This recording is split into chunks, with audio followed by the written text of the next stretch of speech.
कहानी के शुरू में हमें दो पायलट्स दिखाए जाते हैं जो अफगानिस्तान के ऊपर अपनी रॉकेट्स उड़ा रहे थे। उन पर अचानक से अफगानिस्तान के दहशतगर्द हमला कर देते हैं, जिससे वो दोनों पायलट्स नीचे गिर जाते हैं। पर उनके साथ पैराशूट था, वो बच तो गए थे, पर अफगानी दहशतगर्द बार बार उन पर हमला कर रहे थे। उस हमले की वजह से एक पायलट मर जाता है और दूसरी पायलट बच गई थी, जिसका नाम सिनक्लेयर था। उन दहशतगर्दों से बचते बचाते सिनक्लेयर थोड़ा सा आगे जाती है ताकि उसे मदद मिल सके। वो एक बंकर के पास पहुंच गई थी जिधर रशियन जुबान में कुछ लिखा हुआ था। अब क्योंकि वो रशियन जुबान तो नहीं जानती थी, इसीलिए वो बंकर के दरवाजे को खोल देती है। पर सिनक्लेयर के पीछे और भी दहशतगर्द थे और उस पर हमला करने लगते हैं। सिनक्लेयर भी उनका मुकाबला कर रही थी, पर वो तादाद में बहुत ज्यादा थी, इसीलिए वो उनका मुकाबला नहीं कर पाती। तभी एक आदमी उधर रॉकेट लॉन्चर छोड़ता है, जिससे अब उस बंकर का दरवाजा पूरा खुल गया था और सिनक्लेयर भी अंदर चली जाती है। जाहिर सी बात है ये मुसीबत में थी, इसीलिए अपनी जान बचाने के लिए अंदर चली जाती है। ये अंडरग्राउंड बंकर था। वो सीढ़ियों की मदद से आहिस्ता आहिस्ता नीचे उतर रही थी, पर उसके पीछे दहशतगर्द भी थे। दरअसल ये बंकर काफी अरसे से बंद था और यहाँ पर लाइट भी नहीं थी, इसलिए सिनक्लेयर लाइट रॉड से आगे बढ़ती है। वहाँ पर इसे काफी अजीब अजीब चीजें नजर आती हैं। यहाँ पर बहुत सारे एक्सपेरिमेंट का सामान था और तो और एक डॉक्टर भी मरा हुआ था। उसकी लाश को देखकर ऐसा लग रहा था कि बहुत सालों पहले वो यहाँ पर मरा होगा। उधर और भी लाशें थी जिनको देखकर ऐसा लग रहा था कि उनके ऊपर बहुत सारे एक्सपेरिमेंट तो तजुर्बे किए गए हों। इधर टेबल पर बहुत सारे पेपर्स भी थे, जिससे ये बात तो साफ थी इधर कोई खुफिया तजुर्बे किए जाते थे। वहाँ पर एक छोटा सा कैमरा रिकॉर्डर भी पड़ा था, जिसको सिनक्लेयर उठाकर अपने पास रख लेती है। बंकर में दहशतगर्द भी पहुँच गए थे। उनको बिजली का सिस्टम भी मिल जाता है, जिससे वो सारी लाइट्स को जला देते हैं, इसलिए पूरा बंकर रोशन हो जाता है। सिनक्लेयर के पास कोई रास्ता नहीं बचा था कि वो अंधेरे में छुप पाती। लाइट जलने पर हमें बहुत सारे चेम्बर नजर आते हैं जो शीशे के बने हुए थे। उनमें किसी क्रिएचर जैसी चीज बंद थी, पर वो इंसान जैसे ही लग रहे थे। यहाँ पर जब ये लोग एक दूसरे पर गोलियां चला रहे थे, तभी ये गोली चेम्बर पर लग जाती है, जिसमें से एक क्रिएचर बाहर आकर गिरता है। वहाँ पर सब दहशतगर्दों को ये लग रहा था कि ये मर चुका है या फिर कोई जानवर है, इसलिए ये उस पर प्लास्टिक शीट डाल देते हैं और सिनक्लेयर का पीछा करने लगते हैं। सिनक्लेयर उस बंकर में पाइप्स में जाकर छुप जाती है। तभी वो क्रिएचर जिंदा हो जाता है जो चैम्बर से बाहर आया था और सभी दहशतगर्दों को बहुत ही बुरी तरह मारने लगता है। मतलब ये क्रिएचर नींद से जागा था। ये किसी तजुर्बे का हिस्सा था या फिर इसके पीछे की सच्चाई कुछ और ही थी। सिनक्लेयर भी अपनी गन का इस्तेमाल करके और आदमियों को मार देती है। उधर वो क्रिएचर सबको बुरी तरह से चीर कर खा रहा था। ये इस बंकर से भागने की कोशिश कर रही थी, तभी एक आदमी इसको पकड़ लेता है, पर क्रिएचर उस आदमी को भी पकड़कर खा जाता है।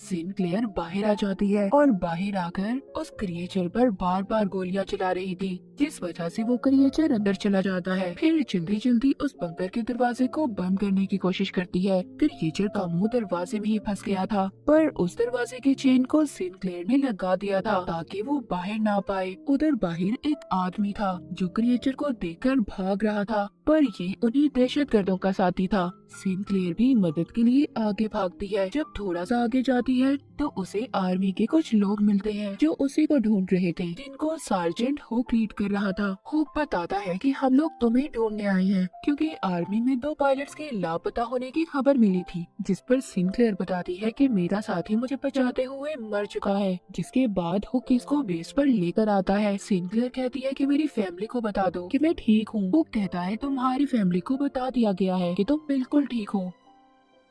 जिसके बाद सिनक्लेयर अपने मेजर के पास जाती है और उसको सब बातें बताती है कि उसके साथ क्या हुआ था और उस क्रिएचर के बारे में भी। पर वो उसकी बात सुनकर कहता है कि ऐसा कुछ नहीं है, बस तुम पर कुछ लोगों ने हमला किया था, तुम उससे डर गई हो और मेरे ऊपर सारी जिम्मेदारी है। मैं अपने सोल्जर्स, अपने सिपाहियों को मुसीबत में नहीं डाल सकता उधर दोबारा भेजकर। और जिस बंकर की बात कर रही हो, ऐसा कोई बंकर नहीं है यहाँ पर। सिंक्लेयर कहती है अगर आप मेरी बात नहीं मानना चाहती तो मुझे घर भेज दें। जिस पर मेजर कहता है कि अभी कोई वापस नहीं जा सकता और उसे जो कैमरा रिकॉर्डर मिला था उसको भी अपने पास रख लेता है। जिसके बाद सिंक्लेयर हुक से मिलती है और उसे बताती है कि पता नहीं क्यों मेजर मेरी बातों पर यकीन नहीं कर रहा। हुक उसके बारे में बताता है कि पहले बहुत अच्छा कर्नल था, बाद में उसको मेजर की पोस्ट पर यहाँ पर भेज दिया गया। जब से वो यहाँ के सारे मामलात को देखता है। सिंक्लेयर जब अपने आप को चेक करवाने डॉक्टर के पास जाती है तभी ये उस आदमी को देखती है जो बंकर के बाहर इसको मिला था। दरअसल इसको आर्मी टीम ने पकड़ लिया था। उधर हुक आता है। सिंक्लेयर अब हुक को सारे मामले के बारे में बताती है कि उधर कोई अजीब सा क्रिएचर है। हुक सुनकर कहता है कि अगर तुम सच कह रही हो तो हमें वो सैटेलाइट पर क्यों नहीं नजर आया। वो बताती है कि वो बंकर काफी अरसे से बंद था और उस पर रशियन जुबान में कुछ लिखा हुआ था। तभी वो आदमी बोलता है जो दहशतगर्दों का साथी था, उसको रशियन जुबान आती थी। वो कहता है उधर लिखा था डू नॉट ओपन, आप इसको नहीं खोल सकते और तुमने उस बंकर को खोलकर बहुत बड़ी गलती की है। सिंक्लेयर आगे बताती है उधर बहुत सारे चैम्बर थे, उनमें कोई चीज थी और वो इंसान तो बिल्कुल नहीं थे जिसने हम पर हमला किया था। वो आदमी कहता है हाँ मैं भी इस बात को मानता हूँ। हुक कहता है अगर ऐसी बात है तो जिस जगह के बारे में मुझे तुम बता रही हो वो तो मुझे बहुत पुरानी लगती है, शायद वो कोई 30 साल पुराना होगा और फिर तो ये बात मानी जा सकती है। उधर कोई इंसान तो नहीं था सिंक्लेयर जिसने तुम पर हमला किया। उधर मेजर को दिखाया जाता है जिसको अपने कर्नल की कॉल आती है जिसने उसे सिंक्लेयर से कैमरा लेने का कहा था। मतलब कोई राज तो था जो सबसे छुपाया जा रहा था। उस बंकर में अब सभी क्रिएचर्स जाग चुके थे और आहिस्ता आहिस्ता बाहर आने लगते हैं। इधर सिंक्लेयर उस आदमी से पूछ रही थी जो दहशतगर्दों का साथी था कि तुम उनका साथ क्यों दे रहे थे। वो कहता है कि साथ देना मेरी मजबूरी है, मैं एक ड्राइवर हूँ, मैंने आज तक किसी को नहीं मारा और अगर मैं उन लोगों का साथ ना दूं तो वो मेरी फैमिली को खत्म कर देंगे। तभी दिखाया जाता है कि उन क्रिएचर्स ने बेस पर हमला कर दिया था। वो क्रिएचर्स बहुत ज्यादा ताकतवर थे और सबको मारने की कोशिश कर रहे थे। अब एक क्रिएटर सिंक्लेयर के टेंट में आ जाता है और अपनी जुबान निकालकर पकड़ने लगता है जो बिल्कुल किसी रस्सी जैसी थी और उसकी आंखों से अजीब सी टेंटिकल जैसी चीजें बाहर निकलती हैं। उधर वो आदमी जल्दी से खुद को आजाद करवाता है जिसको बांध कर रखा हुआ था जो उन दहशतगर्दों का साथी भी था। वो उस क्रिएटर के सर पर अपनी तलवार से बार बार हमला करता है और उसे मार देता है। उधर एक क्रिएटर ने मेजर पर भी हमला कर दिया था लेकिन मेजर एक बेसबॉल बैट लेकर बार बार उस क्रिएचर के सर पर हमला करके मार देता है। तभी हुक भी एक और सिपाही के साथ आ जाता है और मेजर को बचाकर यहाँ से ले जाता है। उन क्रिएचर्स ने उनकी बेस के बहुत सारे सिपाहियों को मार दिया था। सिंक्लेयर और हुक बड़ी ही बहादुरी से उन क्रिएचर्स का मुकाबला कर रहे थे और बाकी बचे हुए सिपाहियों को कंटेनर में ले जाते हैं। मेजर की हालत भी बहुत ज्यादा खराब थी क्योंकि उस पर भी क्रिएटर ने हमला किया था। जब ये सब लोग कंटेनर में बंद थे, बाहर वो क्रिएचर्स अपने क्रिएचर साथी और सिपाहियों की लाशों को उठाकर साथ ले जा रहे थे।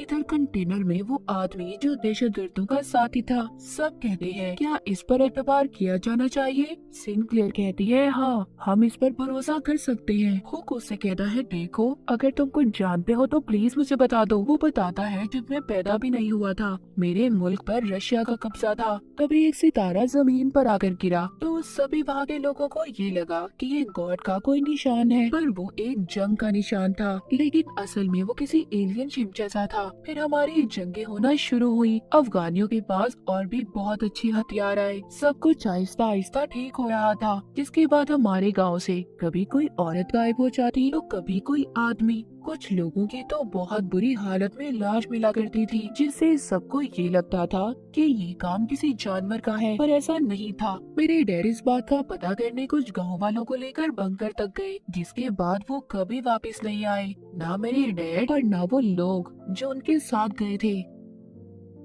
ये सारी कहानी सुनने के बाद अगली सुबह जब ये कंटेनर से बाहर आते हैं तो बेस पर कोई भी नहीं था। वो क्रिएचर्स अपने साथ सभी सोल्जर्स सिपाहियों की लाशों को ले गए थे। ये एक टेंट में आते हैं जहाँ पर एक क्रिएचर था, लेकिन वो मर चुका था। शायद इस क्रिएचर के साथ ही इसे साथ ले जाना भूल गए थे। वहाँ पर एक सिपाही इसको देखने लगता है, उसका मुआयना कर रहा था। उसके दांत किसी शार्क जैसे थे और जिस्म किसी शील्ड जैसा, इसीलिए उन क्रिएचर्स को गोलियों का भी असर नहीं होता था। वो जब उस क्रिएचर को और करीब से देखता है तो उसे पता चलता है कि इसके अंदर ह्यूमंस इंसानों के सेल्स मौजूद हैं। मतलब ये क्रिएचर इंसान ही थे।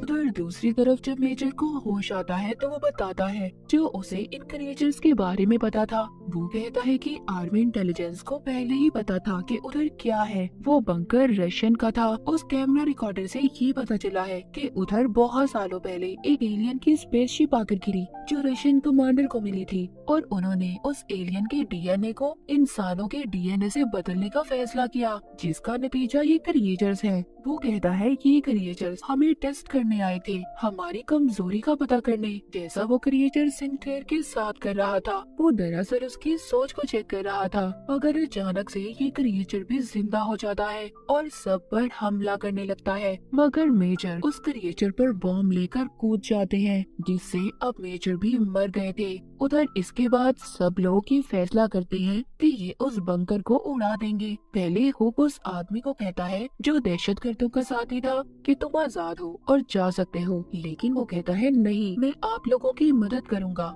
जिसके बाद वो क्रिएचर का मुकाबला करने के लिए तैयार था। बैठा अपनी तलवार साफ कर रहा था और सिंक्लेयर उसके पास आती है। वो बताता है कि ये तलवार मेरे डैड की है। This knife belonged to my father. जिसके बाद अब वो सभी मिलकर उस बंकर के पास जाते हैं और उसको उड़ाने की तैयारी करते हैं। यानी कि ये लोग उसको ब्लास्ट करना चाहते थे, पर तभी अचानक से एक क्रिएचर हुक को अपने साथ ले गया था। सिंक्लेयर को हुक की आवाज आती है जो कह रहा था कि तुम यहाँ से चले जाओ, पर वो कहती है नहीं, तुम्हें ऐसे छोड़कर नहीं जा सकती, मैं तुम्हें बचाऊंगी। जिसमें सिंक्लेयर का साथ बाकी सभी देते हैं। तभी उनका एक साथी रेडियो पर सुनता है कि इस सेक्टर को उड़ा दिया जाएगा, जिसके बारे में वो सिंक्लेयर की टीम को भी बताता है जो हुक को ढूंढने बंकर के अंदर गए हुए थे। उन्हें हुक मिल जाता है, पर वो उस जगह पर था जहाँ पर बहुत सारे सिपाहियों की लाशें पड़ी हुई थी, जिन्हें वो क्रिएचर्स खाने के लिए यहाँ पर लाए थे। तभी एक क्रिएचर हुक पर भी हमला कर देता है, उसको अपनी जुबान से पकड़ लेता है। हुक उसकी जुबान को काट कर बार बार उस पर हमला करता है और उसे मार देता है। इन क्रिएचर्स को सिर्फ इनके सिर पर ही हमला कर मारा जा सकता था। आगे चलते हुए सिंक्लेयर को एक बहुत बड़ा चैम्बर नजर आता है। इसमें वही एलियन था जो सबसे पहले उस रात जमीन पर अपने स्पेसशिप में आया था। इसके डीएनए से ही सारे एक्सपेरिमेंट तजुर्बे किए जा रहे थे। तभी वहाँ पर बहुत सारे क्रिएचर्स इन पर हमला कर देते हैं। इनका एक साथी उधर अपने साथ बॉम्ब लेकर उन क्रिएचर्स के पास चला जाता है, जिससे बहुत से क्रिएचर्स मारे जाते हैं, मगर साथ ही उनका बेचारा साथी भी मारा जाता है। अब सिंक्लेयर, हुक और उनके साथ सिर्फ एक साथी बच गया था। वो लिफ्ट तक पहुंच जाते हैं और अपने साथी से ऊपर खींचने का कहते हैं, जो बाहर था और इनका इंतजार कर रहा था। वहाँ पर उस पर कुछ दहशतगर्द हमला कर देते हैं, जिससे वो इन्हें ऊपर खींच नहीं पाता और उसकी गाड़ी उल्टा इनकी तरफ आ रही थी, क्योंकि धमाके की वजह से लिफ्ट जाम हो चुकी थी। उधर नीचे सिंक्लेयर और उसके साथियों पर क्रिएचर्स दोबारा से हमला कर रहे थे। वो आदमी देखता है जो दहशतगर्दों का साथी था और क्रिएचर्स में से एक उसके डैड थे, क्योंकि उस क्रिएचर के हाथ पर भी बिल्कुल वैसी ही घड़ी थी। यहाँ पर पता चलता है कि उस आदमी के गांव से जितने भी लोग गायब हुए थे उन पर एक्सपेरिमेंट तजुर्बे करके उन्हें क्रिएचर्स बना दिया गया था। उधर ऊपर से वो गाड़ी भी नीचे आने वाली थी। नीचे वो आदमी जो दहशतगर्दों का साथी था उस गाड़ी से सिंक्लेयर को बचा लेता है और खुद मर जाता है। हुक और सिंक्लेयर के सभी साथी मारे जा चुके थे। ये अब बाहर आते हैं, जहाँ पर ये अपने साथी को देखते हैं जो गाड़ी रोक रहा था, जिसको दहशतगर्द मारने ही वाले थे। ये आकर उन पर गोलियां चला देते हैं, अपने साथी को लेकर यहाँ से जाने लगते हैं क्योंकि अब इधर धमाके होने वाले थे। उधर गवर्नमेंट ने भी मिसाइल हमले शुरू कर दिए थे, जिसके बाद ये बंकर खत्म हो गया था। दहशतगर्द भी उस हमले में मारे जाते हैं। उस बंकर के साथ साथ वो क्रिएचर्स भी जा चुके थे। मूवी के आखिर में सिंक्लेयर, हुक और उसका एक साथी बच जाते हैं और इसी के साथ ये कहानी यहीं पर खत्म हो जाती है।